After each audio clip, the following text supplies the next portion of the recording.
नैमिषारण्य क्षेत्र में शौनक 88,000 महात्मा एक यज्ञ कर रहे हैं। पता है कितने दिन का यज्ञ? कहीं 9 दिन का होता है, कहीं 11 दिन का होता है, कहीं 21 दिन का होता है, कहीं 1 महीने का होता है। अलग अलग धर्मानुष्ठान की अपनी अपनी अलग अलग मर्यादा व्यवस्थाएं बनी हुई हैं पहले से।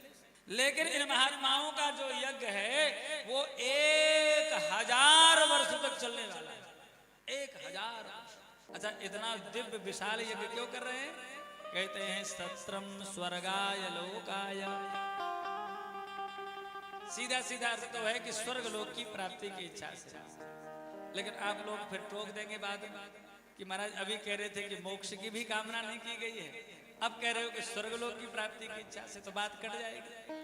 तो आचार्यों ने, वल्लभाचार्य आदि महापुरुषों ने टीका में लिखा स्वर्गीयते स्तूयते इंद्रादि देवा असौ स्वर्गायो श्री हरि। स्वर्गादि लोकों में इंद्रादि देवता भी जिन परब्रह्म परमात्मा भगवान श्री हरि की प्राप्ति की इच्छा से स्तुति करते रहते हैं, प्रार्थना करते रहते हैं, ऐसे भगवान की प्राप्ति की इच्छा से ही शौनकादि महात्मा 1000 वर्ष तक चलने वाला दिव्य यज्ञ कर रहे हैं। यज्ञ के भैया 2 भाग होते हैं। वैसे तो 3 होते हैं, लेकिन प्रधान 2 होते हैं। तीनों बताएं कि 2 बताएं? तीनों बता दें। अच्छा, पहले होता है स्वाहा। प्रातः कालीन सत्र में अग्निहोत्र आदि होता है स्वाहा। और फिर होता है आहा। आहा जानते हो ना? बढ़िया भंडारे की व्यवस्था, भोजन की व्यवस्था। यज्ञों में होता क्या है? अब यज्ञ होने वाला इसलिए कह देते हैं। प्राय यज्ञों में 5 बजे बेचारे पंडित जी जगेंगे और लगेंगे, महाराज एक ब्राह्मण को लगा दे, तुम रुद्री पाठ करो, जाओ कनक धारा पाठ करो, राम रक्षा स्तोत्र का पाठ करो। सवेरे से महाराज 5 बजे से बेचारा पंडित लगेगा। और फिर पंडित जी लोग पहुंचेंगे, फिर ये पूजन, फिर वो पूजन, साफ सफाई, और तब जाकर के कहीं 10 बजे उन्हें थोड़ी सी चाय वाय, 2-4 मखाने, मूंगफली के दाने सेक के दे दिए लोग महाराज। और फिर बेचारे लगे स्वाहा स्वाहा स्वाहा। फिर 12-1-2 बजे कहीं जाकर के फिर 1 गिलास दूध, 1 आध केला और सेब अनार थोड़ी सी मिल गए लो महाराज फलाहार का।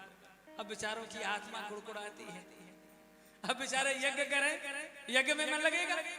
हाँ, तब जाकर के फिर शाम को बेचारों को ठीक से कहीं भोजन मिले।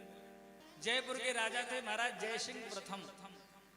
जयसिंह प्रथम ने महाराज बढ़िया सुंदर यज्ञ कराया, लक्ष्मी नारायण यज्ञ। उस लक्ष्मी नारायण यज्ञ में महाराज बढ़िया सुंदर खीर की आहुति दी जाती थी।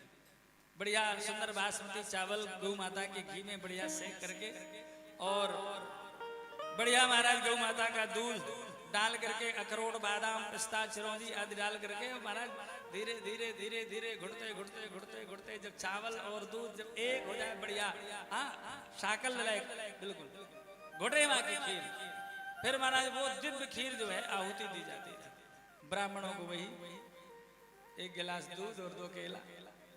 ब्राह्मण बेचारे बड़े महाराज परेशान। अच्छा, वैसे भूख नहीं लगे, लेकिन सामने इतनी सुंदर खीर हो तो उसको देख करके तो और ज्यादा भूख लगे।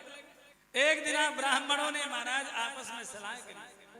आचार्य ब्रह्मा ऋतु उद्गाता अदुर्नु सब मिल करके महाराज सलाह किया। बोले भैया ये अग्नि में झोंक रहे हैं हम लोग, खीर रोज स्वाहा कर रहे हैं, आज क्यों ना आहा कर लिया जाए। अच्छा, पूर्व काल में यजमान लोग जो राजा लोग यज्ञ कराते थे तो राजा समय नहीं रहता था यज्ञ में बैठने के लिए, तो अपना प्रतिनिधि ब्राह्मण ही विराजमान कर देते थे और उनके बदले प्रतिनिधि बनकर के ब्राह्मण ही उनके नाम से यज्ञ करते थे। तो वहां राजा वगैरह तो कोई रहते नहीं थे, ब्राह्मण ही ब्राह्मण। सलाह हो गई, बोले भैया चलो कल जो है ना अपने लोग खीर खाएंगे। निश्चय हो गया। प्रातः काल बढ़िया महाराज खूब अग्नि कुंड में आग जला दी गई, थोड़ा सा घी डाल दिया, धू करके अग्नि जले और बढ़िया धुआं हो। ब्राह्मण लोग मंत्र विधिवत बोले, मंत्र में कोई कमी नहीं।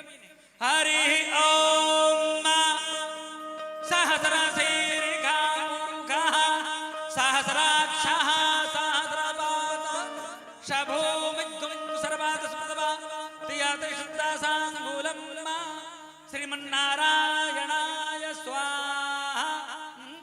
ऐसे नहीं करते थे स्वाहा, तो अच्छा अग्नि में डाले तो निकले स्वाहा, अग्नि में न डाल करके जब मुख में डालें तो स्वाहा नहीं निकलता था, निकलता था आहा।